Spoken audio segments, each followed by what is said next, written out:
এবার এটা ঘেঁটে দেবো।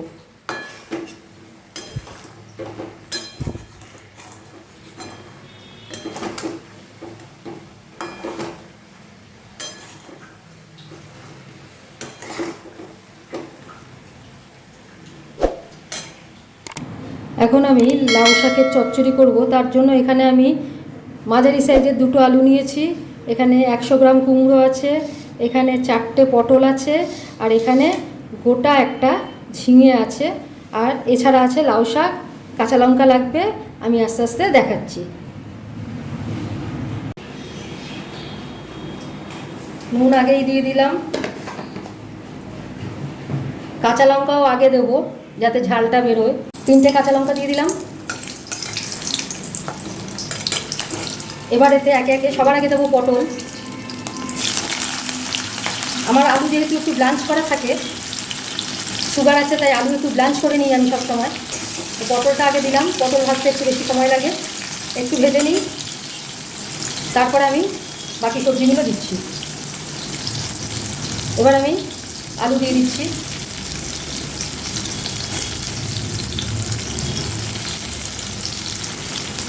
দিয়ে দিচ্ছি ঝিঙেগুলো,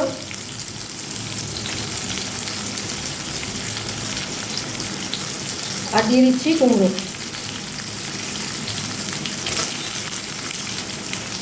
সব দিয়ে এবার আমি ঘাটবো। এবার আস্তে একটু বাড়ি দিয়ে ঘাটবো।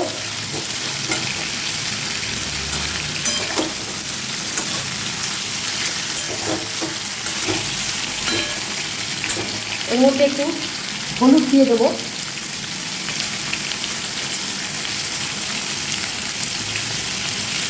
1 চামচ মতো হলুদ দিয়ে দিলাম।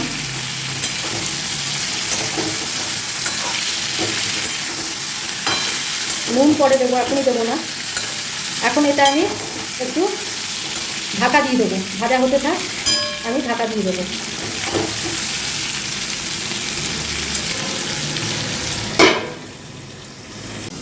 এখানে আমি লাউ শাকগুলো কেটে ধুয়ে রেখেছি। এখানে আমার 300 গ্রাম লাউ শাক আছে। আমি আরও 3টে কচু সিদ্ধ দিয়ে দিচ্ছি, মুখি কচু সিদ্ধ দিয়ে দিলাম, দিয়ে আবার ঘেটে দেবো।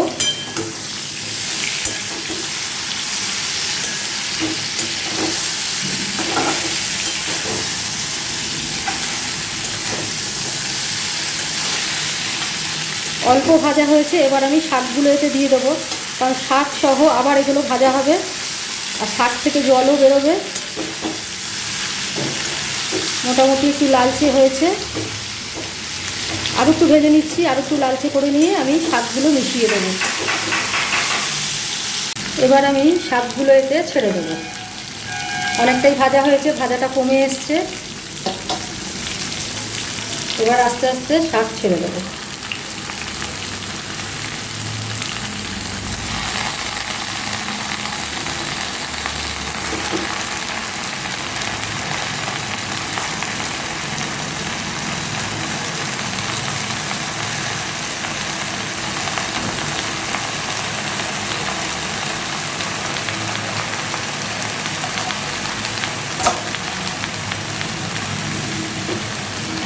ঢেকে দিই, তাহলে পরে এটা কমে আসবে। আর একটু নুন দিয়ে দিচ্ছি, তাহলে কমে আসবে। এবার একটু নুন দিয়ে দিচ্ছি, ফাইনাল নুন নয়, যাতে একটু কমে আসে, তার জন্য একটু নুন দিয়ে দিলাম। এবার এটা আমি ঢেকে দেবো। কমিয়ে নিয়ে ফিরে আসছি। শাক থেকে অনেকটা জল বেরিয়েই কমে গেছে, নিচে অনেকটা জল রয়েছে। জলটা যতটা পারবো একটু শুকিয়ে নেব, তাহলে পরে কি ভাজাটা যে ভালো হয়েছে সেটা বোঝা যাবে। তারপরে আমি এতে ঠিকমতো বাকি জিনিসগুলো দেব। জলটাকে আমি আরও শুকিয়ে নিচ্ছি। এই যে জল আছে নিচে, নিচে এই যে জল রয়েছে, জলটা যতটা পারছি আঁচ বাড়িয়ে দিয়ে শুকিয়ে নিচ্ছি তাড়াতাড়ি, কারণ এতে তো জল দেবই, তখন তো সিদ্ধ হবেই, কিন্তু কাঁচা গন্ধ যেন না থাকে। সবজির কাঁচা গন্ধ চলে গেছে, কিন্তু শাকের যেন কাঁচা গন্ধ না থাকে, সেই জন্যই এই ব্যবস্থা। জল আরও কমিয়ে নিয়ে দেখাচ্ছি। এবার আমি এতে জল দিয়ে দিচ্ছি। ভাজা ভালো মতোই হয়ে গেছে, সবজিগুলো ডুবে যাবে, এরকম মতো জল দিয়ে দিতে হবে।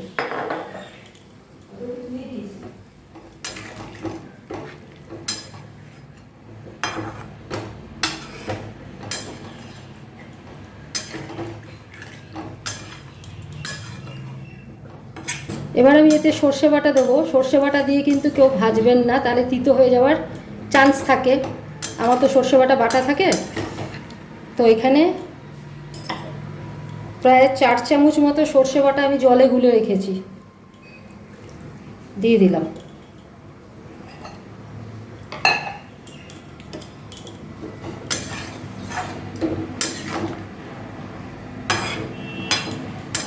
নুন তো আগেই দিয়েছি, এবার এতে একটু মিষ্টি দেবো।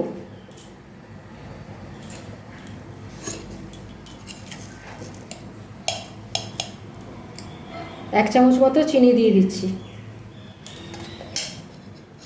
কেউ ইচ্ছে করলে চিনি স্কিপ করতে পারেন,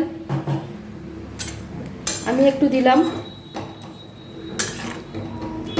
এবার এটা হবে, এটা আমি ঢেকে দেবো, তারপরে দেখাচ্ছি। এবার আমি একটা মাঝারি নারকেলের 1/4 আছে, সেটা এখানে কুড়ে নেব। কুড়ে নিয়ে আমি শাকে দেবো, পরে দেবো। এখন কুড়ে নিয়ে দেখাচ্ছি। আমার লাউ শাকের চচ্চড়ি হয়ে এসছে। এবার এতে আমি আঁচটা একটু কমিয়ে এই কোড়া গ্রেটেড নারকেলগুলো দিয়ে দিলাম। গ্রেটেড নারকেলগুলো দিয়ে একটু ভাজা ভাজা করলে টেস্ট ভালো আসে।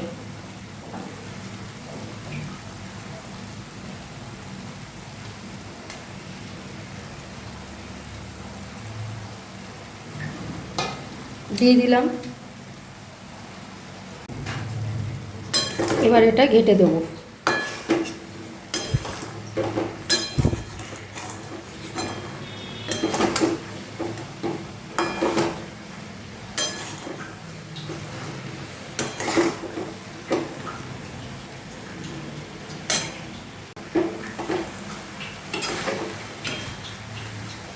এবার এটা ঘেঁটে দেবো।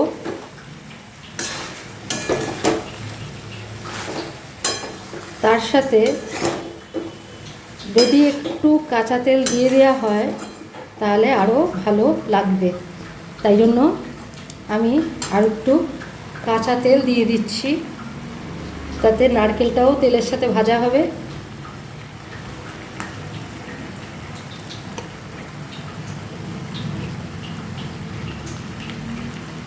দুপলা মতো কাঁচা তেল দিয়ে দিলাম।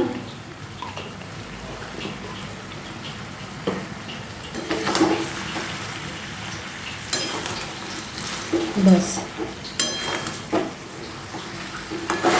আমার লাউ শাকের চচ্চড়ি রেডি টু সার্ভ।